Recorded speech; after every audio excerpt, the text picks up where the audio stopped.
Hello and welcome to Cargo Masterminds presented by cargo.one. Cargo.one is the leading e-booking platform for air cargo. Over the last years, cargo.one has been rapidly transforming the industry by introducing new ways of distributing and booking real-time air freight capacity. With access to real-time prices and available capacities, freight forwarders of all sizes can search, compare, and book from multiple airlines with immediate confirmation. On the other side of the marketplace, airlines get access to an efficient, data-driven, and fully digital distribution channel, enabling them to sell air cargo capacity in a smarter way.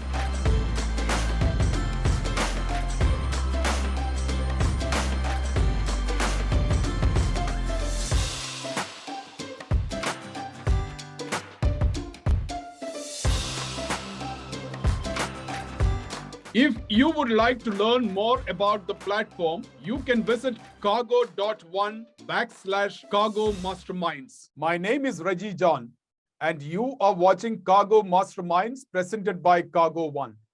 This is our weekly episode where we bring leaders from global logistic companies for a one-to-one conversation. Air freight was the bright spot in air transport for 2020 as the market adapted to keep goods moving, including vaccines, personal protective equipment, and vital medical supplies, despite the massive drop in capacity from the bellies of passenger aircraft. Airlines transport over 52 million metric tons of goods a year, representing more than 35% of global trade by value, but less than 1% of world trade by volume.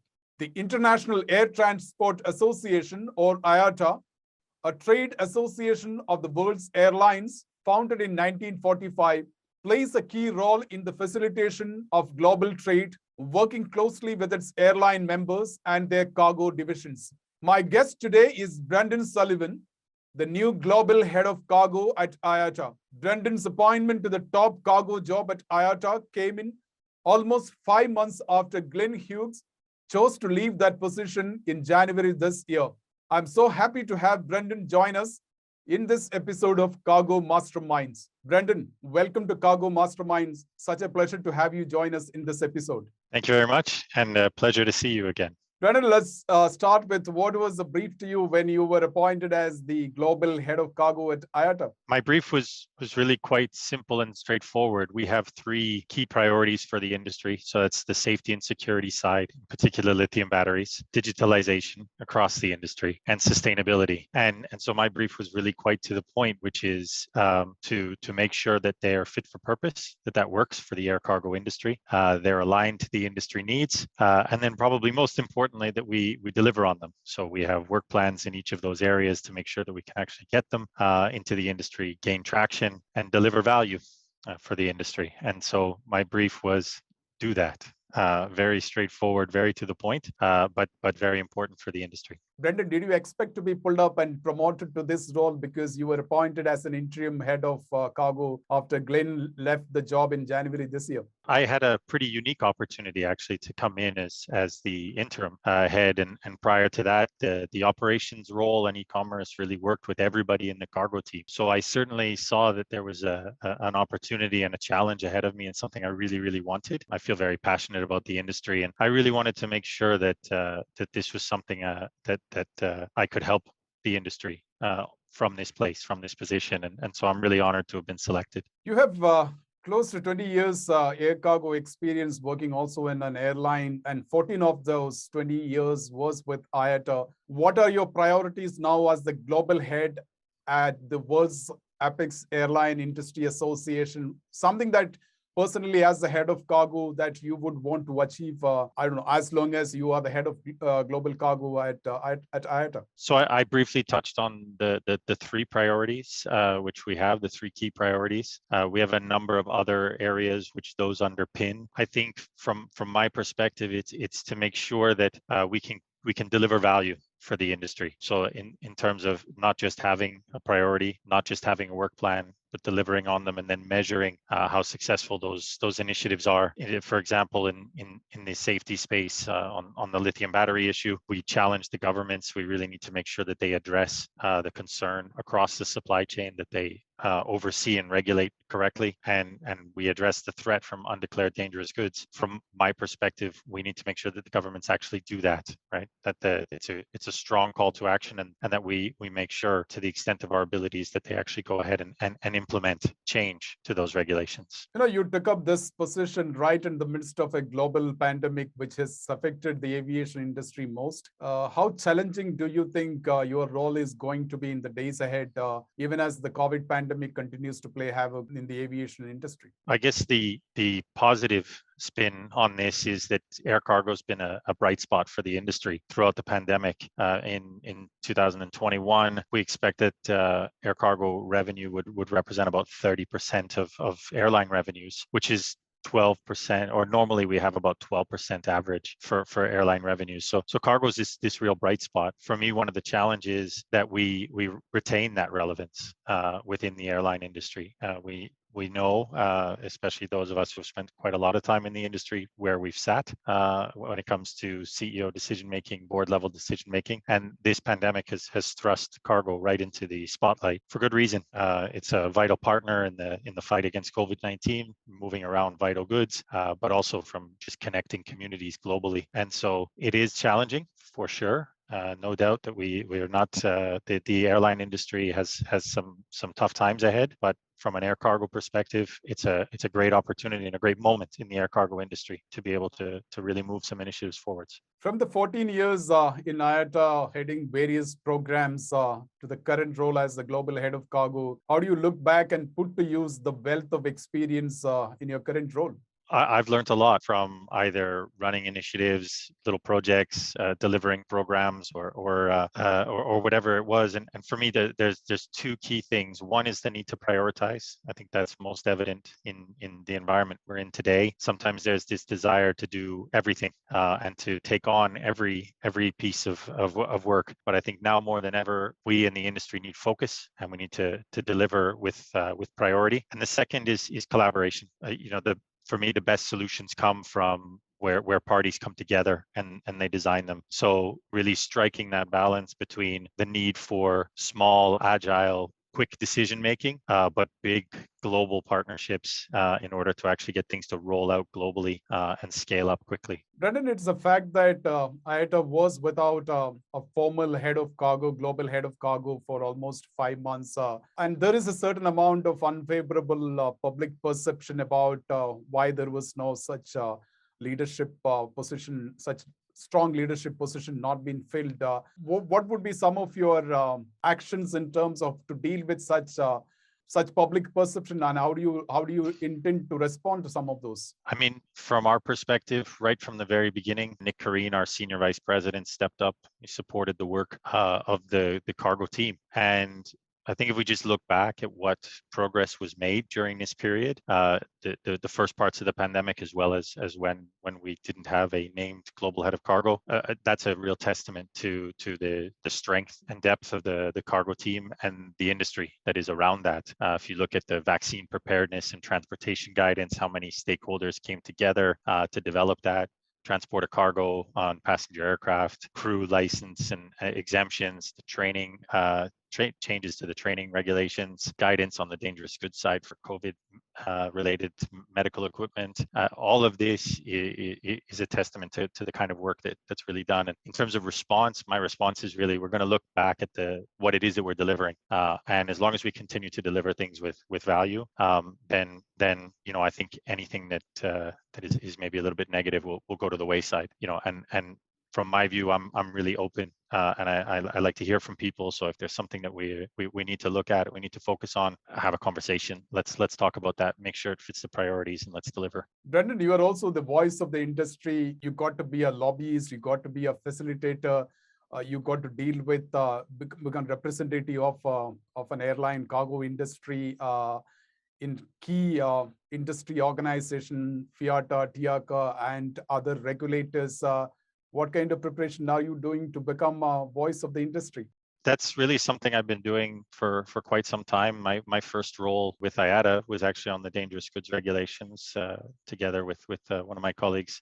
Still went to ICAO, went to the United Nations, understood how these various organizations function and what it is, what do we need to do in order to communicate with them. I think one of the biggest challenges that we see is that at the moment we can't meet face to face, or can't meet as much face to face as we want. And while we've been able to show an incredible amount of progress while working remotely and all of that, that there are clearly some topics, some discussions which are best had in person, solved in person, and that is obviously going to be a challenge to overcome. Other than that, this is something that I've been doing for quite some time, speaking on behalf of segments of the industry, engaging with people. Really starts from listening and then collaborating, and then as IATA, we can develop programs, work plans, and start delivering where that makes the most sense. IATA Cargo is also expected to fill in some key leadership positions. For instance, a special head of special cargo. When do you expect to have such key positions filled in? So for the head of special cargo, we're actively recruiting for it. We're just about in the final rounds, and we should be able to announce pretty quickly. All depends on the individual situation as to how quickly they'll be able to step up and start that role. And that's pretty much true of all the positions that we're actively recruiting for them. And Brendan, will you continue to hold your position as head of e-commerce and cargo operations, or will you be looking at somebody else to take up that position? Well, as the global head, and because e-commerce and operations are key and vital to IATA's work in the industry, I'll continue to oversee this. We have a really strong team in operations and e-commerce, so we'll take a look. We'll make sure that we're still, like I said, fit for purpose. That we'll evaluate everything, and that all of that work remains very, very key and very important to the industry. And then we'll be in a position to say what we do exactly with the role. In the last 18 months of the pandemic and in the last few months, we have really seen the supreme focus on the cargo across airlines around the world, thanks unfortunately to COVID. What has been your conversation with Cargo Advisory Council and heads or CEOs of cargo at airlines, and what are some of the thought processes? What are some of their suggestions in order to make sure that cargo continues to be on the spotlight? The first thing we did with the Cargo Advisory Council, and which I extended to a number of other CEOs and continue to do, was to look at the priorities. One, make sure they're the right priority, make sure the objectives that are linked to those are correct, they match the expectation of those individuals, so that they can use that in their discussions with their boards, and also verify and check, did we need to change our direction or focus our attention in any one area or another. The priorities that I mentioned are absolutely key for the industry, and that means that we can now continue to develop either the standards, or we can encourage the adoption where the standards are already complete, and really begin to progress the industry down those priorities. Okay, now my next question is on to the safety and security, and this is related to the dangerous goods transport, particularly lithium battery shipment. What's your vision for the industry, which is supposed to be implementing much stronger regulations and penalties to control safety rule violations involving DGR and lithium battery shipment being a major cause of dangerous instances at airports and within aircraft? How can we either completely eliminate or minimize such instances? Well, so first we start off with safety remains aviation's top priority. There are certain aspects which are shared amongst the supply chain, where airlines, shippers, manufacturers work really hard. They establish rules and frameworks that ensure that lithium batteries or other dangerous goods can be carried safely. They're only effective as rules when they're followed, and then if not followed, enforced. And it's really in those cases where we need stronger governments step up, where we need the regulators to actually take responsibility for stopping the rogue shippers, rogue producers, rogue exporters from injecting these into the supply chain. It's a bit of an ongoing issue, but regulators really need to do their part so that airlines and the other segments of the industry continue to do theirs. In addition to that, we're also looking at other key areas. For example, we look at supplementary fire protection, how that can assist the industry in managing their risk, as well as incorporating changes to the safety risk management frameworks that might exist. So I think we need to kind of break it out into the right pieces, that the regulators focus on better oversight and penalizing and criminalizing those who purposely violate the regulations. The airlines, shippers, forwarder community, we can look at minimizing risk, managing what risk remains. Are we anywhere close to penalizing them, making this as a criminal action? Because IATA is still a facilitation body, it is an industry body, it doesn't have the teeth to enforce it, but you can only persuade stakeholders to make changes and amends. How close are we to make sure that these rogue elements, these rogue participants in the air cargo supply chains are actually punished for their crimes? Up until now, it's been quite disappointing that the governments have not stepped up. In some cases, it's not even the aviation regulator. We're looking at beyond that into other entities of the state, and really, I can say that it's disappointing. We haven't achieved enough traction on that front, and so one of our roles is to look at how we can do that, how we can either further the discussion or perhaps use another approach. But really focusing on not only the aviation regulator. In some cases, it's not inside their jurisdiction that we have these issues, and look at other parties who might be responsible. To what extent do you agree to the fact that the proliferation of the e-commerce is also a cause of something like this? Cause contributor in terms of volume. So e-commerce should represent a little over 20% of air cargo in 2022. A lot of what is e-commerce will be electronic goods.